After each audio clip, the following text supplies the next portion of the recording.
20 minutes? That is all it takes. 20 minutes after you crush out the last cigarette you will ever smoke, your heart rate begins to slow and your blood pressure starts drifting back toward where it belongs before the smell has even faded from your sleeve. The body does not wait for permission, and it does not wait for you to feel ready. It begins the repair the moment the smoke stops arriving. The same 72 hours that carry your body back toward health also contains some of the hardest days a person can live through while fully sober and fully awake. As the machinery of recovery quietly switches on, a second clock starts ticking, the clock of withdrawal, and the two run at the same time, in the same body, pulling in opposite directions. This is the story of those first 3 days, what silently heals, what violently protests, and why the exact moment it becomes almost unbearable turns out to be the moment you are winning. Here is what really happens, hour by hour, inside the body of someone who just quit. Start with the heart. A cigarette is, among other things, a small dose of stimulant. Nicotine reaches the brain within about 10 seconds of a puff and triggers a release of adrenaline, which tightens the blood vessels, speeds the pulse, and pushes blood pressure up. Every cigarette does this. Every single one. A pack-a-day smoker spends the entire day with the cardiovascular system held slightly on alert, hour after hour, year after year. So when the nicotine finally stops arriving, the alert stands down. Within roughly 20 minutes, the heart rate eases and blood pressure starts to settle. It is the fastest measurable benefit of quitting anything, and it happens whether you notice it or not. What happens next is completely invisible, and it may be the single most important change of all. Every cigarette also delivers carbon monoxide, the same colorless, odorless gas that pours out of a car exhaust. Carbon monoxide is dangerous for a precise mechanical reason. It binds to hemoglobin, the molecule inside your red blood cells whose whole job is to carry oxygen, and it binds with roughly 200 times the eagerness that oxygen does. So it wins the seat. In a heavy smoker, as much as 10 to 15% of the hemoglobin can be carrying carbon monoxide instead of oxygen at any given moment. That is oxygen your muscles, your brain, and your heart are simply never receiving. Because the carbon monoxide clears once the smoke stops, the blood starts to recover its oxygen-carrying power within hours. Somewhere between 8 and 12 hours after the last cigarette, the carbon monoxide level in the blood falls back toward normal, and oxygen saturation climbs. For the first time in years, a full stream of oxygen reaches tissue that has been quietly running short this whole time. Nicotine itself, meanwhile, is vanishing fast. It has a half-life of only about 2 hours, so within half a day, most of it is already gone from the bloodstream. And that is exactly where the trouble begins. By the end of the first full day, the numbers look genuinely good. The carbon monoxide is gone, the oxygen is up, blood pressure is steadier, the heart is working less hard, and the strain that quietly raises a smoker's risk of a heart attack has already started to ease. On paper, 24 hours in, the body is measurably safer than it was the previous morning. If you could read your own blood work, you would see a person getting healthier by the hour. But the brain has been keeping its own separate accounts, and it has just noticed that something it leaned on for years has stopped coming. For a long time, nicotine has been landing on receptors in the brain, called nicotinic receptors, and each landing triggered a small release of dopamine, the chemical the brain uses to tag an action as worth repeating. To cope with the constant flood, the brain did something clever and self-defeating.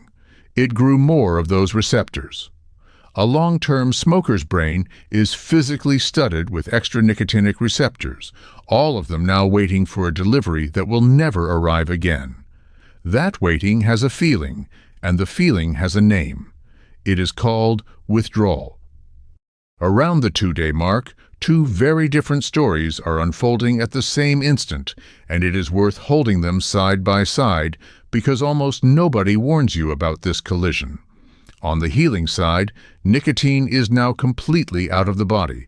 The carbon monoxide is long gone, and deep inside the nose and across the surface of the tongue, nerve endings blunted by years of smoke begin to regrow. Taste and smell start to sharpen. Food that has been flat and gray for a decade suddenly has edges again, sweetness and bitterness and salt arriving with a clarity the person had honestly forgotten existed. It is a small, strange, hopeful thing, the world coming back in through the senses. On the other side is the storm. Between about 48 and 72 hours after the last cigarette, nicotine withdrawal reaches its absolute peak.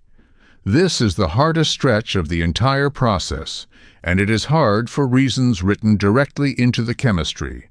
The cravings arrive in waves and feel urgent, almost physical, like thirst. Irritability sharpens into something that startles the people nearby. Concentration fractures into fragments.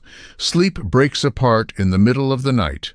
Anxiety rises, appetite climbs, and a heavy flatness settles over everything, because the dopamine reward system, so used to its easy chemical shortcut, has gone quiet and does not yet remember how to make its own pleasure again.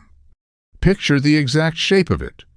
A man sits in his parked car outside a gas station on the evening of his second day. He does not need gas. He drove there out of pure habit, the way he has 1,000 times before, and now he is sitting with both hands gripping the wheel because his hands genuinely do not know what else to do with themselves.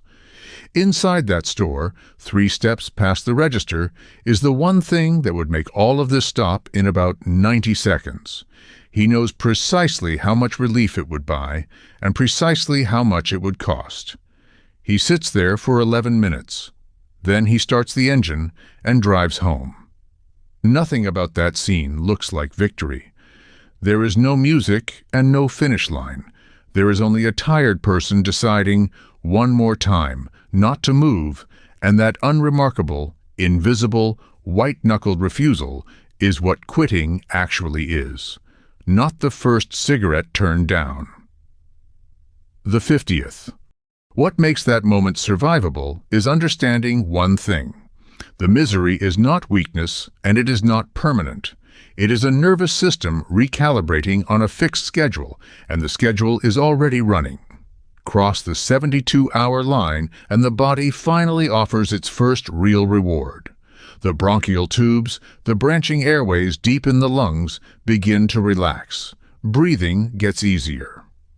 The quiet tightness a smoker carries around without even noticing it loosens. And energy, genuine physical energy, starts to return as oxygen-rich blood reaches muscles that have been shortchanged for years. The peak of withdrawal breaks here as well. After day 3, the symptoms do not simply vanish, but they begin, measurably, to loosen their grip. Every day after this one is, on average, a little easier than the day before it. The receptors take longer to let go. Brain imaging studies that actually counted the nicotinic receptors in the brains of people who had quit found that the extra receptors, the ones the smoking built, drift back down toward normal, non-smoker levels over roughly 4 to 6 weeks. That is the real timeline of the addiction releasing its hold. The flatness and the low motivation of those first weeks are not evidence that something is broken. They are the sound of a reward system slowly relearning how to run without the drug feeding it. From here, the gains stack up quietly and relentlessly. Over the following weeks to a few months, circulation improves and warmth returns to cold hands and feet as narrowed vessels finally open. Inside the airways, tiny hair-like structures called cilia, flattened and paralyzed for years by the smoke, regrow and start sweeping mucus and trapped particles up and out of the lungs again. This is the counterintuitive part. Many people cough more in the early weeks, not less, because the lungs are finally cleaning house after a long time locked shut. Within the first year, the coughing and the shortness of breath recede, and lung function can climb by around 10%. And then comes the number that reframes the entire ordeal. 1 year after the last cigarette, the risk of a heart attack and of coronary heart disease has fallen to roughly half that of a person who kept smoking. Half. Not from medication, not from surgery, but from pure absence, from the simple ongoing fact of smoke no longer arriving in the lungs. Keep going, and the ledger keeps paying out. Within about 5 years, the risk of stroke can fall toward that of a non-smoker. After 10 to 15 years, the added risk of dying from lung cancer drops to about half. And around 15 years in, the risk of coronary heart disease approaches that of a person who never smoked a single cigarette at all. So, return to the question we started with. Why is the hardest moment hour 50, the man frozen in the parked car, the craving that feels like it will genuinely never end, also the moment you are most clearly winning? Because the craving is the withdrawal, and the withdrawal is the brain physically rebuilding itself, and the peak of the pain is, precisely, the top of the curve, the exact point after which the whole thing only gets easier.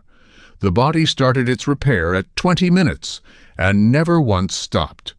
The 3 days that feel like falling apart are the very same 3 days the body spends putting itself back together. There is one last thing worth sitting with. Everything you just heard describes what the body does entirely on its own, for free, the instant the smoke stops. Which raises a stranger and far more interesting question about a different substance sitting in almost every kitchen, the one people stir into their tea every single morning, completely convinced it is nothing but pure health. What that one quietly does inside you